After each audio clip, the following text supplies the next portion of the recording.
Bonjour, dans cette vidéo, nous allons voir la nécessité d'être ferme avec vous-même et comment maîtriser vos émotions lors d'une négociation.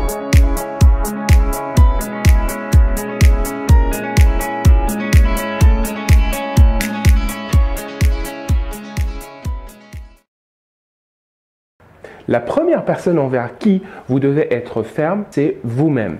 Si vous ne l'êtes pas, il est très fort probable que vous le soyez encore moins envers votre interlocuteur quand il le faudra. La question qui se pose, c'est que signifie exactement faire preuve de fermeté envers soi-même lors d'une négociation? Et pourquoi il faut le faire? Est-ce que c'est nécessaire?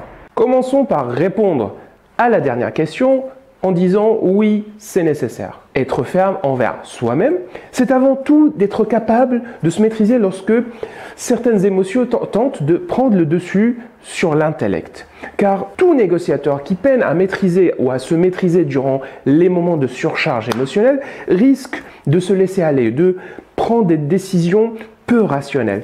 Et petit à petit, et sans raison valable, ne plus respecter le plan qu'il a lui-même élaboré pendant la phase de préparation. La chose qui le conduira inexorablement vers un résultat au mieux mitigé et au pire désastreux. Il y a concrètement 4 états émotionnels face auxquels vous ne pouvez pas vous permettre d'être flexible. Le premier état émotionnel, la joie ou l'excitation. Voici un premier exemple de ce qu'il ne faut pas faire. Et donc, votre dossier a été sélectionné et nous avons décidé d'accepter votre proposition. C'est vrai? Oui, maintenant, nous devons commencer la négociation concernant... Pas la peine, pas la peine. Pas la peine? Je suis d'accord d'avance. Dites-moi juste où je dois signer. Ah bon? Vous êtes sûr? Affirmatif.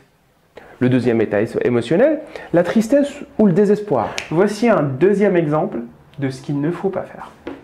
Malheureusement, nous avons décidé de ne pas donner suite à votre première proposition concernant le partenariat entre nos deux entreprises.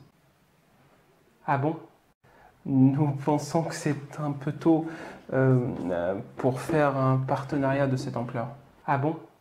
Ceci dit, nous sommes intéressés par votre deuxième proposition concernant votre offre de formation. Nous avons néanmoins quelques points que nous aimerions négocier avec vous. Pas la peine. Pas la peine. Pas la peine? Non.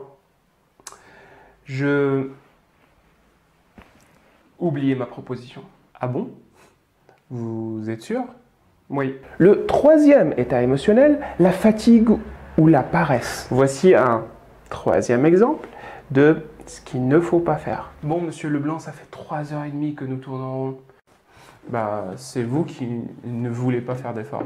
Et c'est moi qui ne veux pas faire d'efforts? Je me fatigue depuis plus de 3 heures à vous expliquer en longueur et en largeur que votre proposition ne satisfait pas les simples prérequis.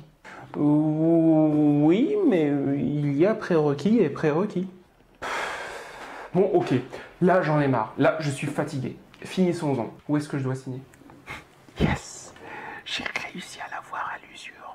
Et puis, le quatrième état émotionnel, la colère ou l'énervement. Voici un quatrième exemple de ce qu'il ne faut pas faire. Non, c'est non. Vous entendez? C'est hors de question. Mais ne vous énervez pas, voyons. Nous sommes là pour négocier. Vous appelez ça négocier, vous? C'est une insulte. C'est bon, je me retire. Je me retire de la négociation. Vous entendez? C'est fini. Attendez. Je comprends que vous soyez énervé. Je vous propose d'ailleurs de faire un petit break histoire de souffler un peu. Non, c'est bon, j'arrête. Vous ne pouvez pas arrêter comme ça, voyons, après tout le travail que nous avons accompli. Eh ben si, j'arrête tout. Votre négociation, je m'en fous. Votre projet, je m'en fous. C'est bon, c'est fini. C'est vraiment dommage. Il va tout casser à cause d'un moment d'énervement. Demain, il regrette. Pour vous maîtriser lors de la montée de l'une des 4 émotions qu'on vient de voir, commencez tout d'abord par prendre conscience de votre état émotionnel. Non, c'est non, vous entendez, c'est hors de question. Mais ne vous énervez pas, voyons, nous sommes là pour négocier. Oui, c'est vrai, je dois me calmer. L'état émotionnel dans lequel je me trouve altère ma faculté de réflexion. Je risque de prendre une décision inadéquate ou de dire des choses que je pourrais regretter. Vous avez raison. Je me suis un peu emporté, veuillez m'excuser. Ensuite, arrêtez de parler, car tout ce que vous direz pourra être retenu contre vous ultérieurement. Respirez lentement et si c'est possible, demandez une pause stratégique et allez prendre l'air. Je ne vous demande pas d'accepter tout de suite. Nous pourrions discuter, peser le pour et le contre. C'est hors de question, espèce de profiteur. Nous pourrions aussi envisager de faire quelques petits efforts de notre côté. Quelques petits efforts, quel culot. Il me demande de revoir toute ma stratégie commerciale et en échange, il me propose de faire quelques petits efforts. Je vois que vous ne dites rien. Qu'en pensez-vous? Je propose qu'on s'arrête là pour aujourd'hui. Accordons-nous une pause de quelques jours, voulez-vous? Histoire de se reposer, de souffler un peu et de continuer la négociation en de meilleures dispositions. Très bien. Laissez-vous le temps nécessaire pour que votre intellect puisse reprendre le dessus avant de continuer la négociation. Merci d'avoir suivi cette vidéo. Si ce que je vous ai présenté vous a plu, n'hésitez pas à le mettre en pratique, le ou les conseils qui vous ont semblé les plus pertinents. Et sinon, si vous avez quelques points d'amélioration à me proposer ou des critiques constructives, n'hésitez pas à me les laisser en commentaire. D'ici là, je vous dis à très bientôt avec une nouvelle vidéo.